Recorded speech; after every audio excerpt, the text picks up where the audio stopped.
So everything in business comes down to traction, especially when you just start getting started. You could have the best idea in the world. You think it's a great idea, but if you can't get in front of people, if you can't get traction, if you can't market it, then I'm not gonna say it doesn't matter, but it's gonna be a very hard, long road. And I learned that the hard way as a young entrepreneur, that like many first time entrepreneurs, everyone's got an idea, everyone's got a business idea that they want to start, which is great. And sometimes, unfortunately and often, a first time entrepreneur will go through the whole cycle of designing it. Let's say they're building something, they're actually will spend all the money to build it. They'll work on the logo, the website. They'll do all that without ever asking themselves, how much is it going to cost for me to get in front of people? How am I going to get in front of people?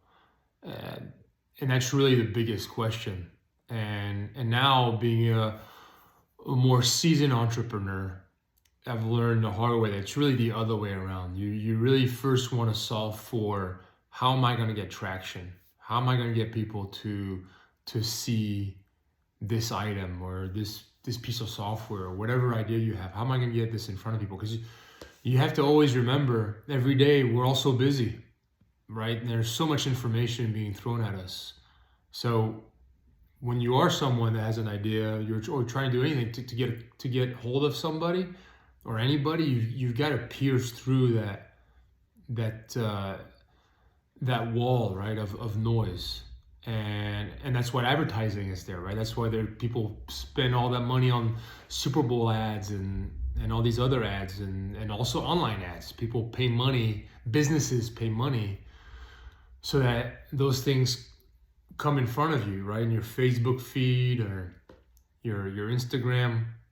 These are all businesses, people that had ideas for a business pay to get this in front of you, with the hope that you will click on it in something that you're interested in. So you really got to start with that first, because that can be very expensive traffic. It'd be very expensive to compete with, and you might not have enough margins in your product to pay for that advertisement. And that's going to make all the difference in the world. If it's let's say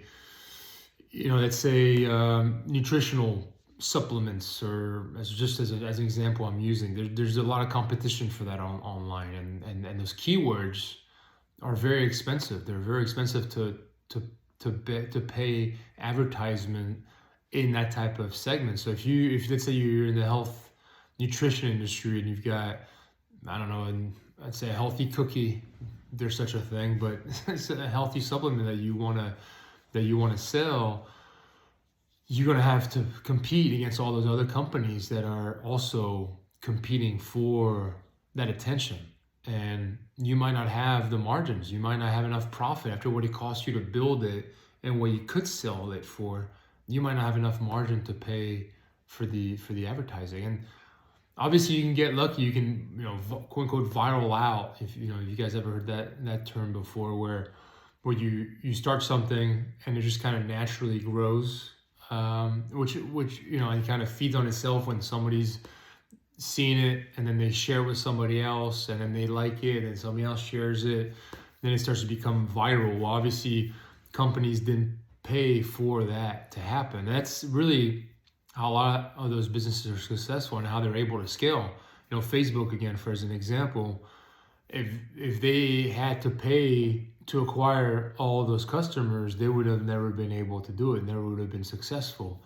An example like Facebook, it worked because it naturally viraled out from the universities. It first started at Harvard, then it went to another university, then another university, and then when it was kind of growing through universities, then it came into the public specter. So the other point is that niche things down, right? Because using, as we were just talking about, Facebook, starting at just the university level, they didn't say, hey, we're going to build a platform for everyone to use, and we're going to go after everybody. It was very, very focused and very niche, in the sense that this is a platform for Harvard, right? Which is very niche, a lot harder, a lot easier to get attention specifically at Harvard, and then hopefully grow from that and go to the next university. So universities is not just everybody in the world, it was just universities. And that tactic is a much easier way to start to get traction in a business. So that's another thing to think about. When you think about traction, you've got this great idea. Again, let's use supplements or nutritional.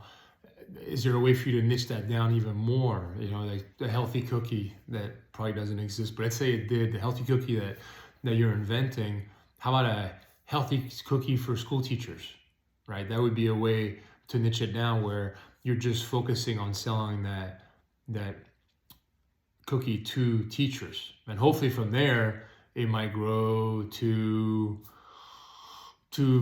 local policemen or local firefighters, and so it goes from a niche to then more of a broader audience. And that's really how you want to think about it. You don't want to think about right off the bat your idea being a solution for everyone, very broad, or in a very broad, expensive industry.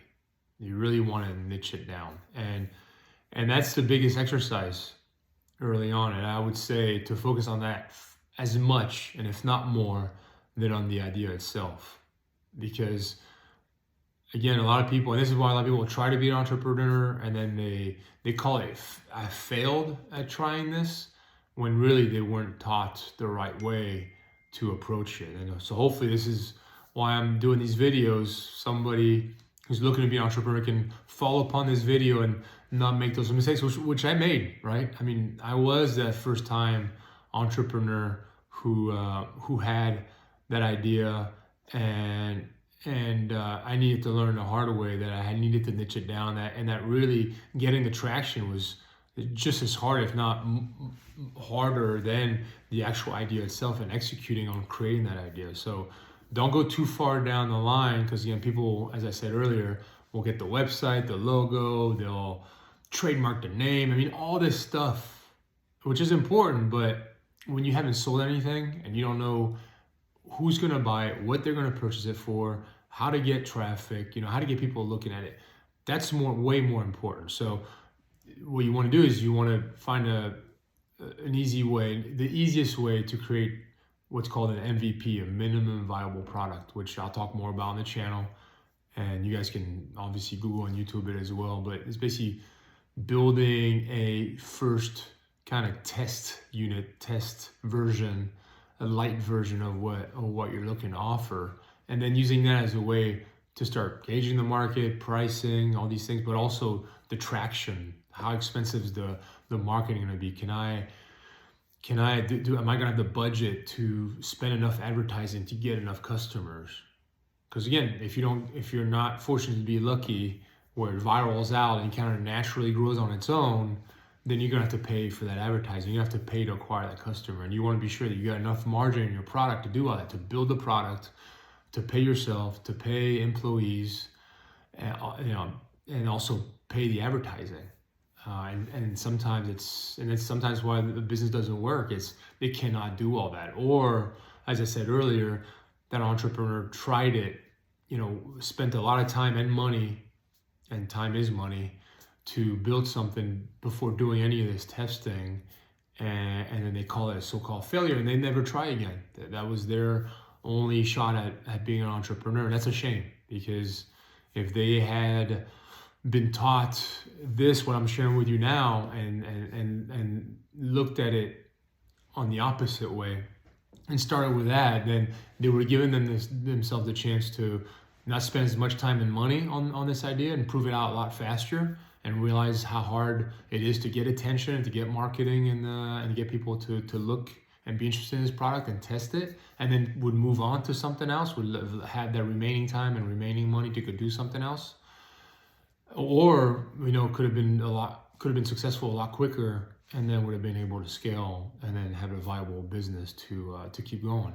So again, that's why I'm doing these videos, to share, all these kind of key lessons learned being an entrepreneur. It helps obviously drive my conversation by you guys commenting and just ask me questions. It can be really specific questions, and I'll do my best to answer them through these videos. But by liking, subscribing, obviously that also gets the message out there. But my goal is to put together this entrepreneurship channel here to share as much knowledge as possible and have a conversation with folks out there who want to be entrepreneurs. Could either be a young individual, in school. I mean, the younger the better. I've been an entrepreneur since the age of, as long as I remember, 7, 8, all the way up to today. So it could be young folks, all the way to more seasoned individuals who might be at a corporate job or a job that they're looking for a change, and